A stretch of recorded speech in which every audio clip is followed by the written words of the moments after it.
వైఎస్ఆర్ కాంగ్రెస్ పార్టీకి కళ్ల ముందు ఘోర ఓటమి స్పష్టంగా కనపడుతూ ఉంది. ఎన్ని రకాల విన్యాసాలు చేసినా ప్రజలు నమ్మే పరిస్థితి లేదని, వాళ్ళు రకరకాల విన్యాసాలు చేసినా అవైదు కూడా ప్రజలు ఆమోదించలేదు. ఘోర ఓటమి ఎన్నికల్లో తప్పదని భావించినటువంటి వైఎస్ఆర్ కాంగ్రెస్ పార్టీ కొత్త డ్రామాకు తెరయింది. ఈనాడు ఎన్నికల కోడ్ వచ్చిన వేళ ఎన్నికల కమిషన్ చెప్పిన మాట, వాలంటీర్ల చేత పెన్షన్ల పంపిణీ వద్దు, కేవలం వాలంటీర్ల చేత వద్దు, అధికారుల చేత ప్రభుత్వ ఉద్యోగుల చేత పంపిణీ చేయండి ఎలక్షన్ కమిషన్ స్పష్టంగా చెప్పింది.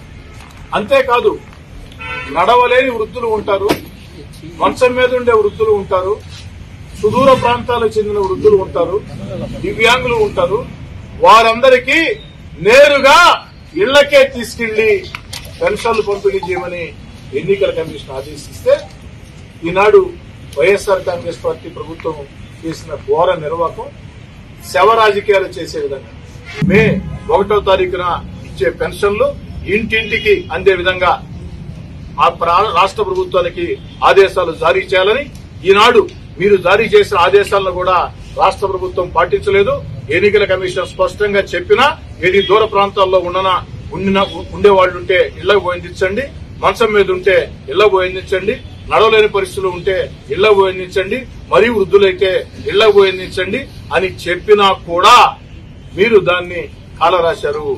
కాబట్టి ఎలక్షన్ కమిషన్ ఆదేశాలను కూడా రాష్ట్ర ప్రభుత్వం తొంగలో దొక్కింది. దీని మీద ఎన్నికల కమిషన్ సమగ్రమైన దర్యాప్తు జరిపించాలని కోరుతుంది. ఎన్నికలు దగ్గర పడుతున్నాయి కాబట్టి ఈ వైసీపీ పార్టీ వాళ్ళు కానివ్వండి, నాయకులు కానివ్వండి, ఒక కొత్త సమస్యని తెర మీదకి తీసుకుని వచ్చారు. వాలంటీర్లని ఆపేశారు, కోర్టులో కేసేసి టీడీపీ వాళ్ళు, బీజేపీ వాళ్ళు, జనసేన వాళ్ళు, అందుకే మీకు పెన్షన్లు రావటం లేదంటున్నారు. కానీ వాస్తవంగా చూస్తే హైకోర్టు కూడా చెప్పింది, కొన్ని రాష్ట్రాల్లో వాలంటీర్స్ కూడా లేరు, అయినా కానీ వాళ్ళకి పెన్షన్ ఎలాగిస్తున్నారు, మీకు ఆ వ్యవస్థ లేదా అని కూడా ప్రశ్నించింది. తప్పకుండా మేము అడుగుతున్నాం ఒకటే, ప్రభుత్వాన్ని కూడా మీకు ఇంతమంది 6 లక్షల మంది పైన మీకు ఎంప్లాయీస్ ఉన్నారు, ఉద్యోగస్తులు ఉన్నారు, వాళ్ళు కూడా చెప్పింది ఎక్కడ కూడా ఎలక్షన్ కమిషన్ వాళ్ళు కూడా పెన్షన్ లాపమని ఎక్కడ చెప్పాల, వాలంటీర్స్ చేత పెన్షన్ ఇప్పియొద్దనే చెప్పినారు. ఎక్కడెక్కడైతే వృద్ధులున్నారో వాళ్ళ ఇంటికెళ్లి కూడా మీరు పెన్షన్ అందియాలని చెప్పి క్లియర్ గా చెప్పింది. జనసేన పార్టీ నుంచి కూడా పవన్ కళ్యాణ్ గారు పిలుపుచ్చారు. ఎందుకంటే ఎండలు కూడా తీవ్రంగా ఉన్నాయి, ఎవరు కూడా బయటికి రావద్దు, వృద్ధులు కానివ్వండి, ఎవరైనా సమస్యలు ఉన్న వాళ్ళు కానీ ఇబ్బంది పడొద్దు, తప్పకుండా మీ ఇళ్ల దగ్గరికి కానివ్వండి, మిమ్మల్ని సెక్రటేరియట్కి తీసుకుని వెళ్లి మేము ఇప్పిస్తాము, మీకు భరోసా ఇస్తామనేది కూడా ప్రజల్లోకి తీసుకుని వెళ్లమన్నారు.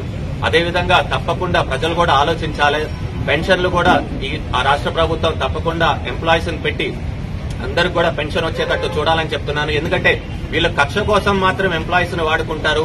శ్రీధర్ రెడ్డి గారు చెప్పినట్టు గతంలో కూడా మద్యం అమ్మడానికి టీచర్లను పెట్టున్నారు, అదేవిధంగా ఎంప్లాయీస్ ని పెట్టున్నారు మద్యం అందించేదానికి.